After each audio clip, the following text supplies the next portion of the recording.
Welcome to this video. Today we'll be talking about classes, and we're going to use classes to make an example and we're going to run our script and get the output on our screen. But before that, I'm going to explain a little bit of what classes are. Classes are in general is an important concept in OOP. I talked about OOPs in my previous video. If you have not watched it, don't forget to check it out so you won't get this video confusing.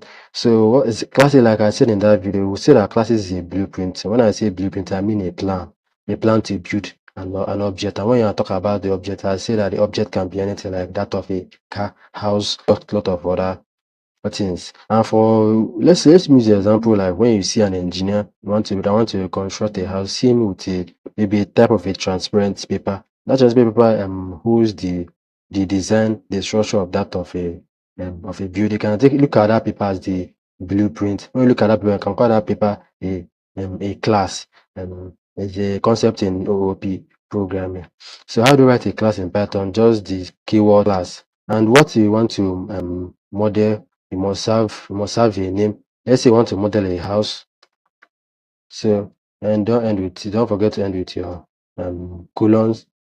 So what is actually happening here? This is a class. This is a class keyword in Python. This is one to model, which is the house. Convention to write a give a class a name. It will start with a capital letter, which is the capital letter H. For example, remember that this can be of any name or any character of your choice. But in convention, mostly use capital letter. You can make use of small letter. So right now, if you run this, I know if you're wondering why I put this part here, I talked in one of my video. That's just tend to make tell Python that okay, we don't know what we want to write. Later we're going to write something here. When I run this script, I'm not going to get any output on the screen because with this class is not just, you can't just build a blueprint and then you start live in the blueprint. You must have other things like you must create the object, and the object must have an attribute. And how do we do that? We use if you have watched my video functions, I'm going to make use a function keyword, which is that of def. I'm going to give it underscore init. I'm going to explain what all these things are. Yeah, I'm going to say self, comma, let's say first comma name, comma color. And then I'm going to explain all these color, comma, let's say size. So what is actually happening here? What is this underscore init? Underscore init is a constructor, is a special method in class used to instantiate an object attribute. This underscore init is a special method, like I said earlier, is used to initiate an object. So what are we doing here? I want to initiate the object.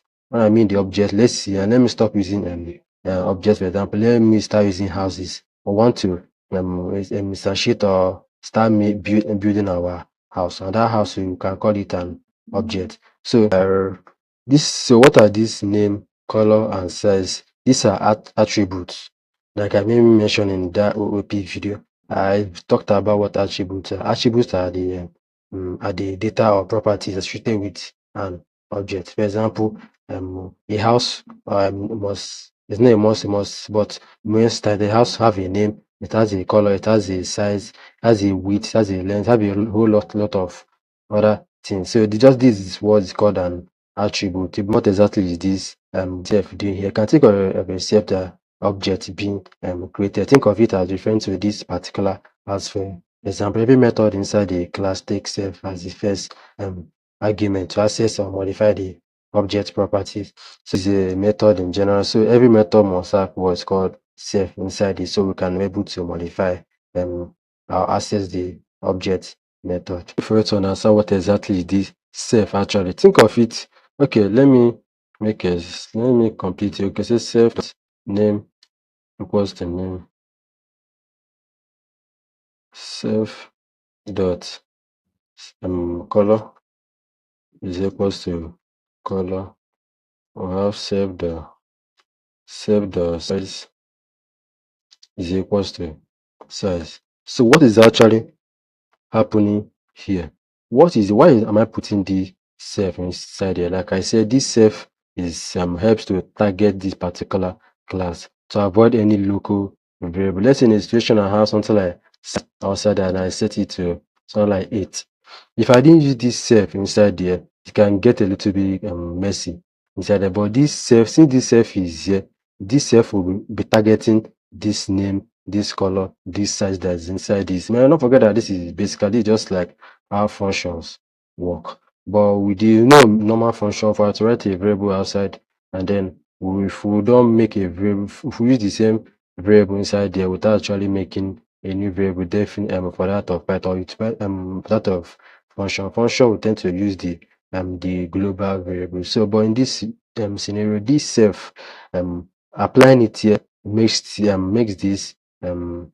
makes this to focus on this self variables, this self variable that is being here. I know when you want to call a function, you must give it the values that is specified on top. So anytime we'll call this class, but make sure we'll give it this name. And how do we do that in Python?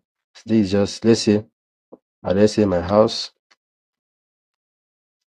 So I'm going to say house, just like this.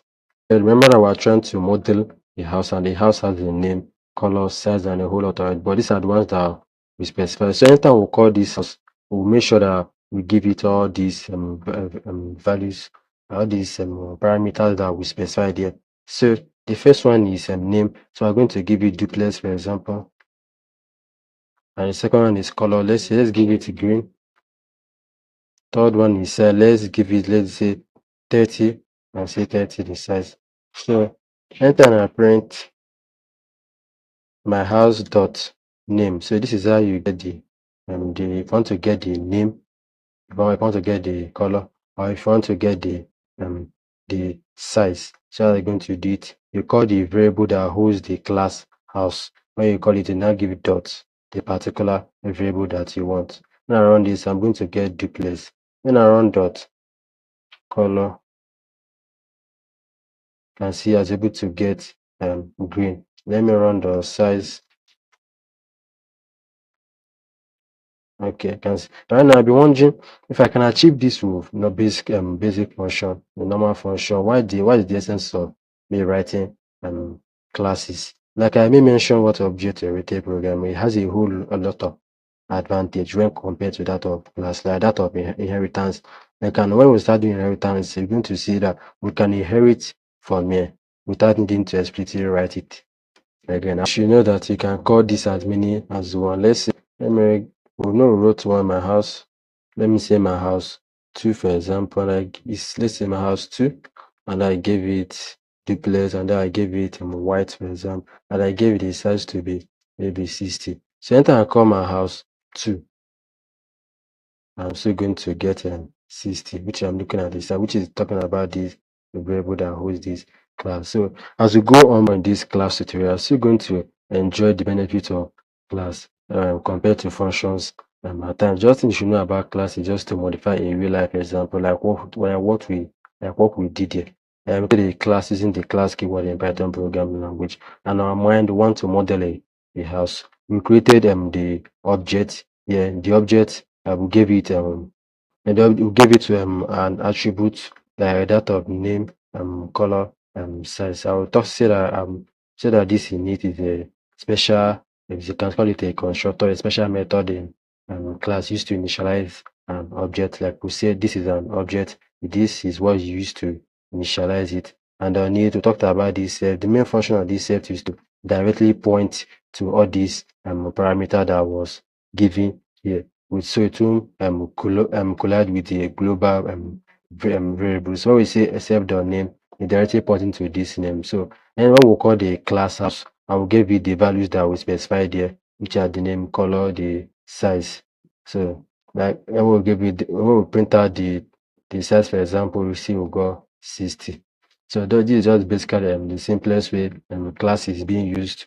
There's still a whole lot of advanced things we're still going to make, like that of encapsulation, inheritance, abstract, and polymorphism. I'm still going to implement all this using classes in Python programming language series. So I'll be happy to see you in the next video. If you find the video helpful, please don't forget to hit the subscribe button. You can also like if you find it helpful. So I'll be seeing you in the next video. Thank you for watching.